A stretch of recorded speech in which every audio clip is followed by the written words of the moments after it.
దేవుని నామానికి మహిమ కలుగుతుందాక. మీ దేవుని బిడ్డరా, ప్రతి ఉదయకాలం ఈ దినం దేవుని వాగ్దానం చూస్తూ దేవుని నామాన్ని మహిమపరుస్తున్న ప్రతి దేవుని బిడ్డలందరూ ప్రత్యేకమైన వందనాలు. దేవుని బిడ్డరా, మీ అందరూ బాగున్నారా? ఆత్మీయంగా బలం అందుకుంటున్నారా? అద్భుతంగా దేవాది దేవుడు మనతో మాట్లాడుతున్న దినం ఎంతగానో దర్శిస్తూ ఉండగా మరి ఈ దినం దేవుడు మనతో ఏం మాట్లాడుతున్నాడు చూద్దాం. పరిశుద్ధ లేఖన గ్రంథంలో కీర్తనలు 36వ కీర్తన 27వ వచనం చదువుకుందాం. నా నిర్దోషత్వమును బట్టి ఆనందించువారు ఉత్సాహధ్వని చేసి సంతోషించుదురుగాక. తన సేవకుని క్షేమం చూసి ఆనందించు యెహోవా కనపరచబడునుగాక అని వారు నిత్యము పలుకుదురు. నా నాలుకని నీతిని గుర్చి నీ కీర్తిని గుర్చి దినమెల్లా సల్లాపములు చేయును. ఈరోజు దేవుని బిడ్డరా, దేవుడు మనతో మాట్లాడుతూ ఉన్నాడు. దేవాది దేవుడు ఏమని వాక్కు సెలవిస్తున్నాడంటే, నా నిర్దోషత్వమును బట్టి ఆనందించువారు ఉత్సహించి సంతోషించుదురుగాక అని ఇక్కడ దావీదు మంచి మాట రాస్తున్నాడు. దేవుని బిడ్డరా, నిర్దోషత్వమును బట్టి, ఇతరులో ఉన్న మంచితనాన్ని బట్టి, ఇతరులో ఉన్న మరి ఆ యొక్క సాత్వికమును బట్టి, దేవుని యొక్క మనసును బట్టి ఎవరైతే సంతోషిస్తారో వారు ఆనందించాలి. రెండోదిగా ఉత్సాహధ్వని చేసి సంతోషించుదురుగాక. తన సేవకుని క్షేమము చూసి ఆనందించి యెహోవా ఘనపరచబడునుగాక అని వారు కేకలు వేసెదరు. తన సేవకుని యొక్క క్షేమమును చూసి అంటే దైవజనుడి యొక్క క్షేమమే దేవుని క్షేమం. మరి దైవజనుడి యొక్క ఆనందమే దేవుని ఆనందం. వారి క్షేమాన్ని చూసి ఆనందించి యెహోవా దేవాది దేవుడు ఎప్పుడు కూడా తన ప్రజల పక్షాన ఆయన ఉంటాడు. బిడ్డరా, వారి క్షేమంగా ఉంటే అందుని బట్టి దేవుడు ఎంతో సంతోషిస్తాడు, ఆనందిస్తాడు.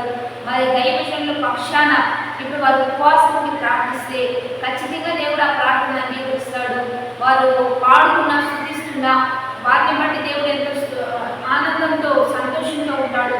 వారు ఏదైనా వినపం అడుగుతున్నా తన సేవకుని పక్షాన దేవాది దేవుడు ఎప్పుడు దృష్టి పెట్టి ఆయన యొక్క మనస్సు నిలిపి వారి విషయమై ఎప్పుడు ఆనందిస్తూ ఉంటాడు. కనుక ఈరోజు సంఘముగా సముఖంగా దైవజనులు ఏర్పాటు చేసే ప్రార్థనలో ఉంటూ దైవజనులు చెప్పిన మంచి మాటలు విని అనుసరించి నడుచుకోగలిగితే దేవుని కృపకు మనం దగ్గరగా ఉంటాం. దేవుని బిడ్డరా, ఆశీర్వాదాలు అది పొందుకోవడానికి ఆ మార్గాన్ని మనం చెరువులో ఉంటాం. కనుక తన సేవకుల యొక్క క్షేమం చూసి ఆనందించి యెహోవా ఘనపరచబడునుగాక అని అక్కడ అందరూ కేకలు వేస్తారనే మాట మనం చదువుకున్న దానిని బట్టి ఆయన కృప నిత్యం ఉండాలని, ఆయన కీర్తిని కూర్చి ఆయన నీతిని కూర్చి దినమెల్లా సల్లాపములు చేయడం.